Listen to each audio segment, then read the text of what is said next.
Bienvenue dans cette nouvelle vidéo dans laquelle on va parler de mes lectures que j'ai eues lors du premier trimestre de l'année 2023. Je suis toujours en retard, mais on se rapproche de la réalité dans le sens où dans un moment où on est plus proche de notre réalité actuelle, donc c'est le plus important. Du coup, sans plus tarder, on va commencer avec le premier livre que j'ai lu, qui est Les Contes macabres d'Edgar Allan Poe. C'est illustré par Benjamin Lacombe. Et on le voit avec ces magnifiques illustrations comme celle-ci. Voilà. Et comme... je sais que j'ai des illustrations en double page. J'en ai une. Voilà. Ça y est, je viens d'en trouver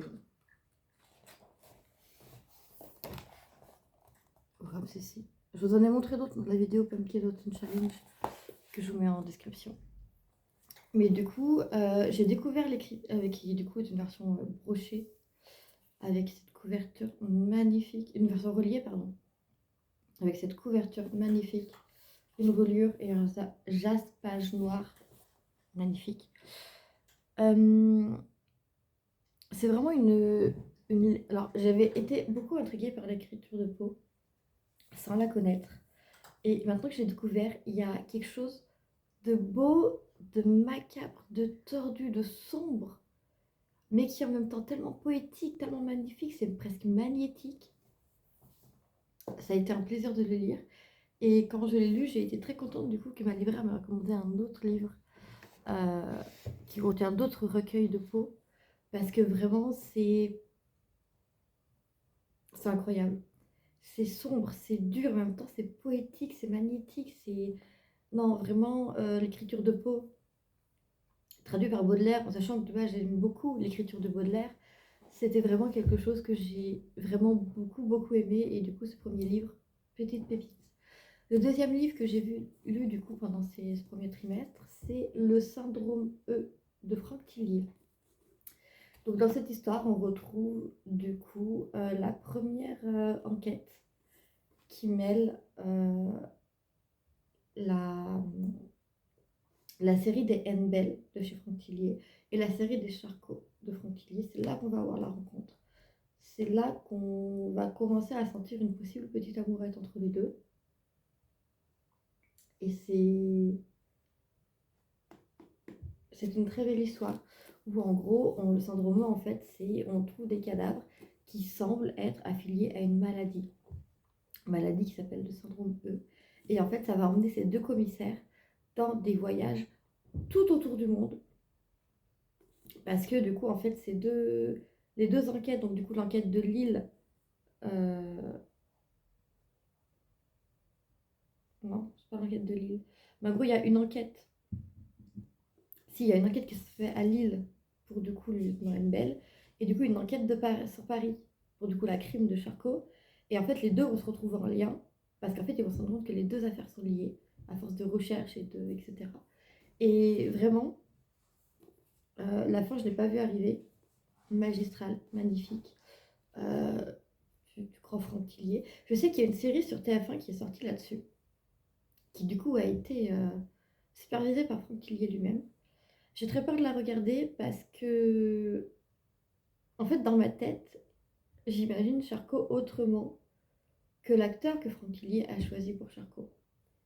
Sauf que si Franck Tillier a choisi cet acteur-là pour Charcot dans cette série, c'est que c'était sa vision de Charcot. Et du coup, je n'ai rien à dire parce que je ne suis pas Franck Tillier. Mais j'ai un peu peur de regarder la série. Je vais la regarder quand même. Mais sachez que j'ai un peu peur quand même. Donc, on verra. Mais en tout cas, très bon livre. Excellent livre. Et un peu hâte de voir la série quand même. Parce que si je peux me replonger dans cet univers, clairement, je vais me replonger dedans avec plaisir. Le troisième livre du coup que j'ai lu ce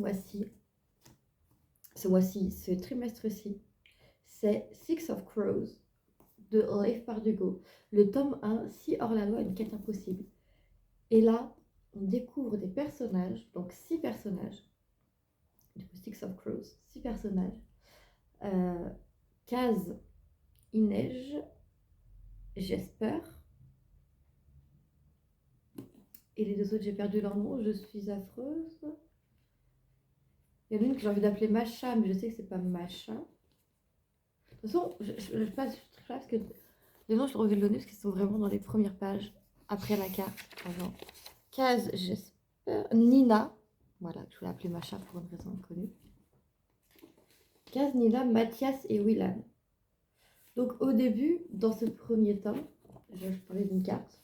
Voilà, la carte. Et ensuite, on commence avec une première partie de l'histoire. Et là, on tombe dedans. Donc du coup, en fait, voilà, on a ces 6 personnages-là. Mais dans ce premier tome, on va surtout se concentrer sur les histoires de Kaz, Inej et Nina. Dans le second tome qui arrive juste derrière, du coup, forcément, on va se concentrer un peu plus sur Mathias, Jesper et Willan. Mais ce premier tome reste incroyable. Et on a déjà un aperçu de ce qui va arriver dans le second tome avec les personnages dont l'histoire n'a pas pu être assez développée dans ce premier tome, mais il se passe tellement de choses dans le premier tome. Il y a tellement de rebondissements, on apprend des histoires tragiques, mais en même temps héroïques, sur chacun des personnages. C'est vraiment une pépite à lire. Il y a des rebondissements, il y a de l'action. Alors après, c'est un roman qui, y en a certains qui vont peut-être pas aimer, parce que vraiment, chaque chapitre se fait d'un point de vue différent. Par exemple, vous voyez, je suis chapitre 17. J'espère.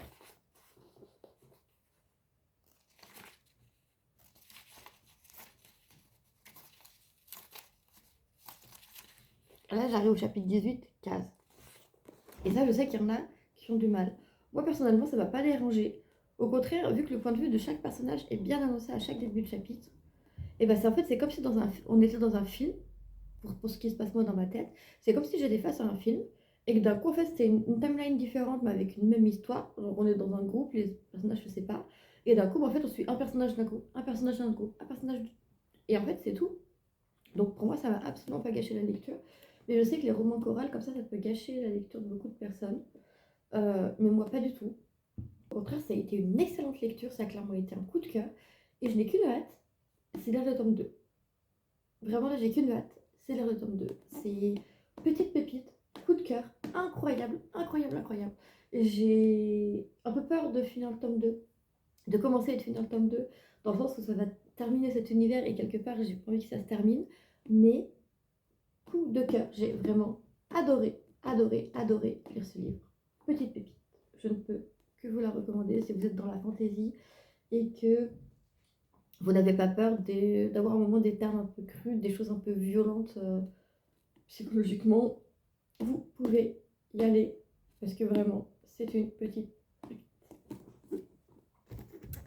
Le 4e livre que j'ai lu pendant ces 3 mois, c'est Atomka de Franck Tillier. Là encore, on continue du coup dans la suite de Syndrome E, dans le sens où c'est encore une enquête avec à la fois Charcot et Annabelle. Et en fait, ça va remuer tout ce qui a été événement scientifique autour de l'accident de Tchernobyl, d'où le titre Atomka. Et là, ce n'est pas du spoil, dans le sens où c'est écrit URSS, accident de Tchernobyl, et quand tout c'est écrit 20 ans plus tard, une scène de crime semble ne pas... Paris 26 ans plus tard, la scène de crime n'est pas banale. À quoi travaillait-il? Un journaliste mort de froid est enfermé dans son congélateur. À quoi travaillait-il? Les Charcot et Annabelle remontent la piste. Elle va les mener au cœur de l'enfer, là où la science s'écrit, là où, au nom de la science, l'avenir s'écrit en lettres de sang. Donc on se doute bien que du coup, ça va être lié. On va avoir toute une enquête autour de ce qui s'est passé à Tchernobyl. Pour relier à tout ce qui se passe en ce moment sur leur enquête 26 ans plus tard. Et c'est vraiment une petite pépite. Là encore une fois, j'ai été baladée dans tous les sens. Il y a eu des rebondissements, il y a eu des plot twists dont je ne m'attendais pas. Ça a vraiment été, là encore une fois, une très belle lecture. Très très belle lecture. Avec une fin inattendue.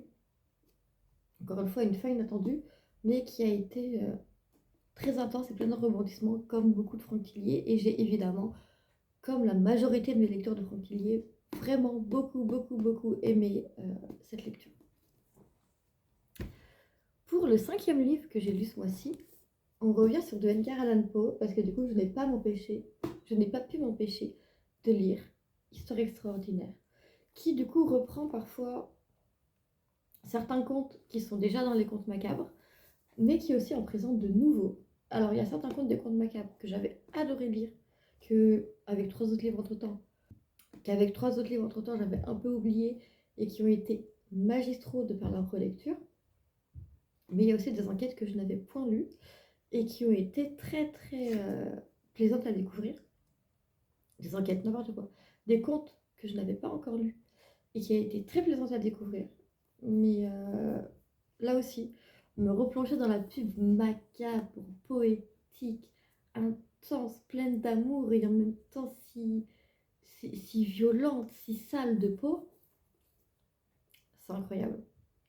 C'est incroyable et une fois de plus, je me suis dit, non mais si ça commence comme ça, il va falloir que je fasse en sorte de trouver une espèce de gros recueil où j'ai vraiment toute l'intégralité des histoires de Poe en un ouvrage. Peu importe que l'ouvrage il fasse 500, 800, 1000, 2000 pages, je m'en fiche. J'en veux juste un qui récapitule tout simplement. Donc voilà, vraiment l'écriture de Poe, je suis tombée amoureuse, littéralement amoureuse, et petite pépite. Encore une fois, petite pépite de ce trimestre. C'est presque un coup de cœur là encore aussi. Je peux pas dire que c'est un coup de cœur parce qu'en fait, il y a certains contes qui sont des coups de cœur et d'autres qui ne le sont pas, mais incroyable. L'écriture de Poe, incroyable l'écriture de Poe. C'est vraiment tout ce que j'ai à dire. L'écriture de Poe est incroyable et c'est tout. Le 5e livre du coup que j'ai lu ce mois-ci, Angor de Franck Tillier, qui, là encore une fois, comme on voit avec le signe des 2 crochets, fait partie, une fois de plus, de la saga Charcot and Bell, où les deux enquêtent en même temps. Et là, cette fois-ci, on est un peu plus dans mon domaine de base, parce que là, on va enquêter sur la disparition de Camille, qui est une gendarme à la ville de Dasque, qui elle-même fait des cauchemars par rapport à sa grève de cœur qu'elle a eue il n'y a pas longtemps. Camille est une gendarme. Donc en gros, à partir du moment où donc Camille va enquêter de son côté, et à partir du moment où elle disparaît, il va vraiment jouer un truc qui est incroyable. Et en fait, même elle, Camille de son côté, comprend pas pourquoi elle fait des cauchemars aussi bizarres, parce qu'elle a juste une grève de cœur, elle n'est pas censée faire des cauchemars suite à une grève de cœur. Et du coup, il y a vraiment toute une enquête autour de l'anonymat des donneurs, de la biologie, de tous ces trucs-là, et en même temps, de l'autre côté, on a Charcot et Bell qui retrouvent un cadavre qui a été séquestré très longtemps, dont les yeux sont presque blancs, dépourvus d'iris, et qui a été découvert sous un arbre. C'est-à-dire qu'on a fait un prélèvement d'iris sur un cadavre qui a été séquestré pendant longtemps. Super bizarre. Et du coup, les 2 enquêtes vont se retrouver au final par être mêlées, on s'en doute bien. Et là, encore une fois, ça a été magistral, la fin a été magistrale. Il y a encore une fois une notion de voyage pour comprendre qui a fait ça, dans quel contexte, pourquoi. Et c'est encore une fois un excellent livre. Ça a été un excellent livre, vraiment incroyable. Et j'ai vraiment adoré le lire. C'est pas un coup de cœur, parce que j'ai pas fini non plus avec les frissons comme j'ai pu finir pour Rêver ou Train d'enfer pour un rouge, ce que je n'ai pas eu non plus pour les 3 autres, et même si le syndrome E, Angor et Atomka ont été magistraux, ça n'a pas été magistral à ce point encore, mais n'empêche que j'ai adoré les lire et j'adorerais les relire. Mais d'abord, je vais finir de tous les lire une première fois, qui sont tous dans ma bibliothèque. Et là, ensuite, vu que chaque année, il en sort un nouveau, c'est compliqué pour l'instant de me dire je vais tout relire. Donc j'attends qu'il, malheureusement, il décide une année de ne pas sortir de livre pour me dire ça y est, c'est mon année, il faut que je les relise. Bref, une vraie pépite que j'ai beaucoup aimée, qui touche les domaines que j'ai étudiés. Et donc ça me touche encore plus quelque part. Mais vraiment une très très bonne pépite que j'ai vraiment beaucoup beaucoup aimé lire. Pas de coup de cœur, mais on n'en est pas loin encore une fois. Très très bonne lecture. Le 7e livre que j'ai lu du coup ce mois-ci, ça fait partie lui aussi de mon Pumpkin Autumn Challenge, c'est Tom Patate. Tom Patate, qui je le rappelle est un livre jeunesse.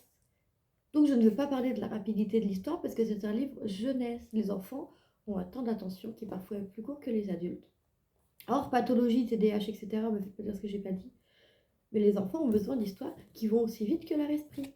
Donc c'est normal que le livre soit court, mais c'est un tome 1 qui a été très plaisant à lire. On est su du coup l'histoire de Tom Patate.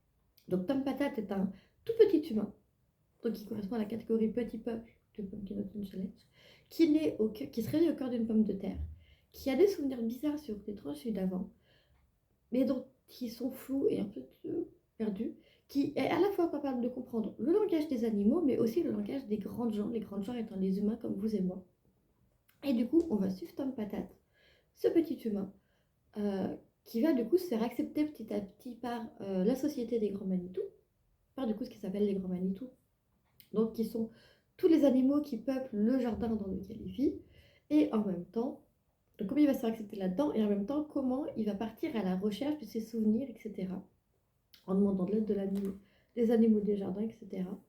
Et du coup, c'est un peu une quête de sens de ce tout petit homme là-dedans. Et le tome 1 se finit sur des révélations qui sont vraiment très cool. Donc je pense que je vais m'acheter les autres tomes juste derrière. Parce que c'est pas parce que c'est un livre jeunesse que j'ai pas envie d'avoir la suite en fait. Je pensais pas lire ça un jour. Et c'est pour ça que j'avais acheté que le tome 1 à l'époque. Parce que j'étais pas sûre. Je me suis dit, ouais, livre jeunesse. Je partais avec plein d'a priori totalement bêtes et infondées. Mais au final, j'ai vraiment beaucoup aimé l'histoire. Et j'ai très envie de lire la suite. Donc là, je regarde ma bibliothèque, je vois que j'ai le tome 2. Ben, je vais me taper le tome 2, puis je vais aussi me taper le tome 3 derrière. Puisque, ben, non, c'est un livre jeunesse, mais c'est trop bien. Et le jour où j'aurai des enfants aussi, un jour je me retrouve à devoir garder des enfants un minimum pas trop accros aux écrans et intéressés par la lecture, prenez ce livre. Il est trop bien. Il est trop bien. Vraiment. Il est très très cool.